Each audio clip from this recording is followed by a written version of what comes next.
Ciao e ben ritrovati in Psicologia Semplice.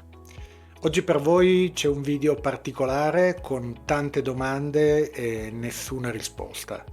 Da quando faccio questo lavoro mi rendo conto di quanto le domande siano più importanti delle risposte per attivare dei cambiamenti nelle persone con cui lavoro.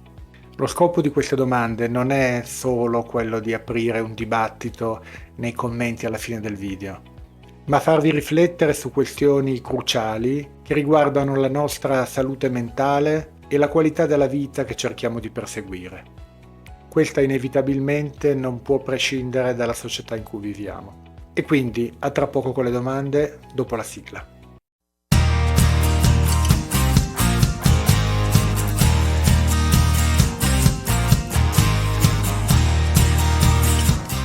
Il tema di cui parliamo è la libertà individuale. Considerate un valore poter scegliere liberamente di fare quello che vi va di fare o che sentite giusto per voi in ogni situazione e in ogni momento della vostra vita? Siete quindi favorevoli al diritto individuale di scegliere completamente come vivere la vostra vita? Credo che molti di voi avranno risposto nella loro mente di sì. Ma proviamo a vedere che implicazioni avrebbe questo nella nostra vita e nella società in cui viviamo. Immaginiamo che un bambino di 5 anni voglia attraversare un corso molto trafficato per raggiungere il parco dove ci sono i suoi amichetti che lo aspettano. Riterremmo giusto concedergli questo diritto? O immaginiamo che un bambino della medesima età voglia mangiare un'intera scatola di deliziosi cioccolatini. Dovremmo lasciarglielo fare? Oppure sarebbe corretto impedirgli questa libertà per tutelare la sua sopravvivenza, nel primo caso, e la sua salute nel secondo caso? Probabilmente state pensando che l'esempio non è adatto perché si tratta di un bambino di 5 anni. Magari pensate che gli adulti siano molto più in grado di proteggere la loro vita e che quindi il discorso sia decisamente diverso. E allora spostiamo la lancetta in avanti. Immaginiamo un adulto che decide di togliersi la vita. Secondo voi sarebbe giusto permettergli di farlo? Credo che davanti a questa domanda il pubblico si spezzi in due fazioni. Una, presumibilmente più piccola, dirà che è la sua vita e che quindi può fare esattamente quello che vuole. Ma credo che la maggior parte delle persone obietterà che sarebbe giusto non farglielo fare, limitando quindi la sua libertà di scelta. Questo va detto, che quindi bisognerebbe persuaderlo a fare una scelta diversa e qualora non ci si riuscisse, impedirglielo anche con la forza. Perché non dovremmo lasciarglielo fare? Qual è il motivo per cui ritenete giusto agire in questo modo? So che ci sono diverse risposte possibili. Magari una persona credente potrebbe dire che la vita è un dono e che noi non abbiamo il diritto di decidere quando terminarla. Ma credo che questa sia una piccolissima fetta. Credo che la maggior parte delle persone darebbe una di queste due risposte.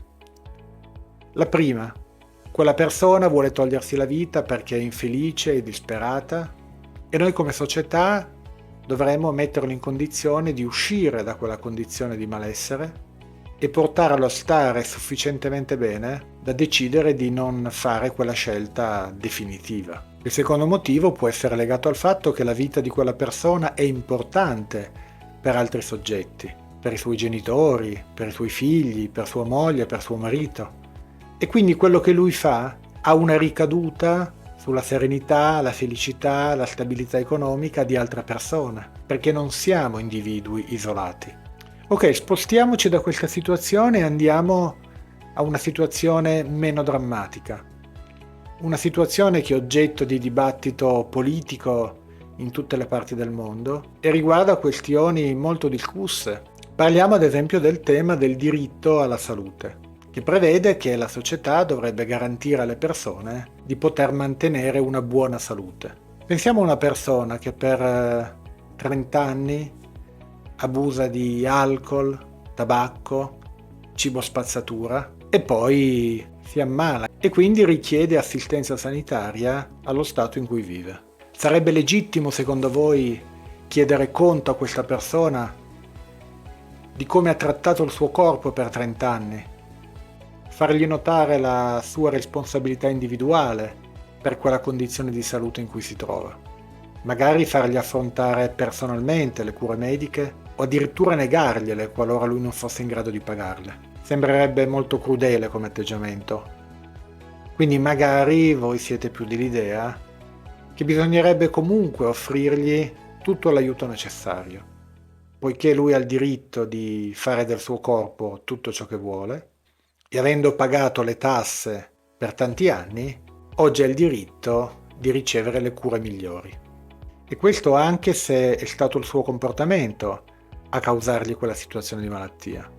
Come la vedete voi? Vedete, queste sono questioni che sono oggetto di dibattito da sempre in ogni parte del mondo e riguardano anche temi come il diritto al divorzio, all'aborto, all'uso di sostanze stupefacenti, alla libertà sessuale e tante altre cose. Vedete, tutte queste libertà hanno un prezzo che ricade inevitabilmente sulla società se gli individui non hanno sufficiente maturità da prendersi cura di loro e di accollarsi fino in fondo alle responsabilità delle loro scelte, cioè dell'esercizio della loro libertà individuale, senza farle ricadere sulla comunità di appartenenza. Vedete, ci sono sostanzialmente due posizioni per affrontare questi temi. Una posizione che definirò materna e una che definirò paterna.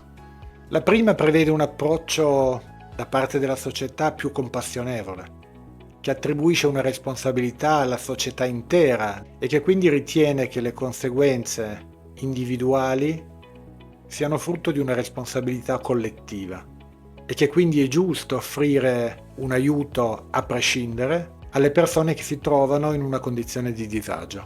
È una posizione deresponsabilizzante e che in qualche modo vede l'individuo, il cittadino, un po' come un bambino che è vittima di un mondo complesso e difficile e quindi sostanzialmente fa quello che può e se non ce la fa va aiutato. Una seconda posizione che invece definirò paterna è più normativa, restrittiva, sanziona, regola e talvolta anche punisce e obbliga il soggetto a pagare il prezzo delle sue scelte individuali affinché le conseguenze delle sue scelte non ricadano sulla collettività.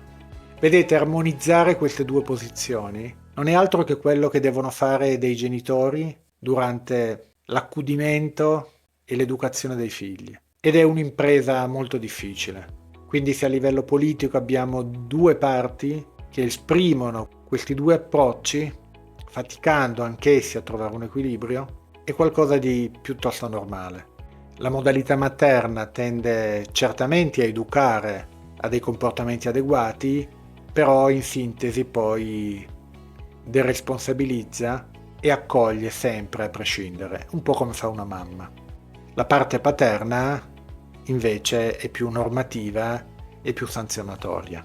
Non voglio in questo video esprimervi la mia posizione personale, che presumo neppure vi interessi, ma voglio farvi riflettere su come sia giusto e opportuno utilizzare una modalità più materna o una modalità più paterna.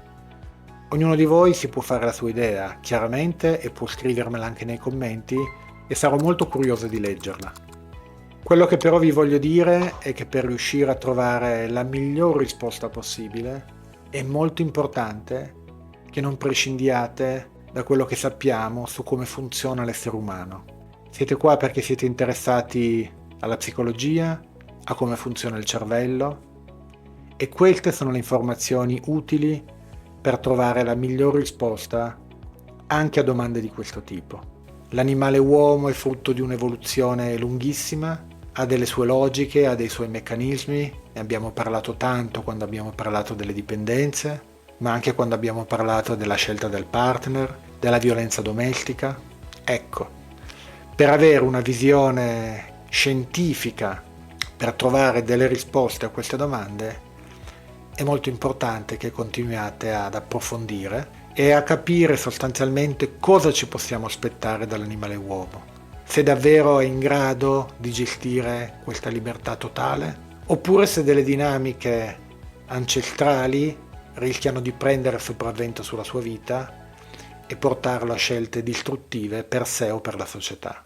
Continuate a studiare, continuate ad approfondire, sarò felice se lo farete con me, probabilmente riuscirete a trovare una risposta a qual è la misura nella quale è bene consentire a una persona di esercitare il suo diritto ad autodeterminarsi. Ciao e ci vediamo al prossimo video.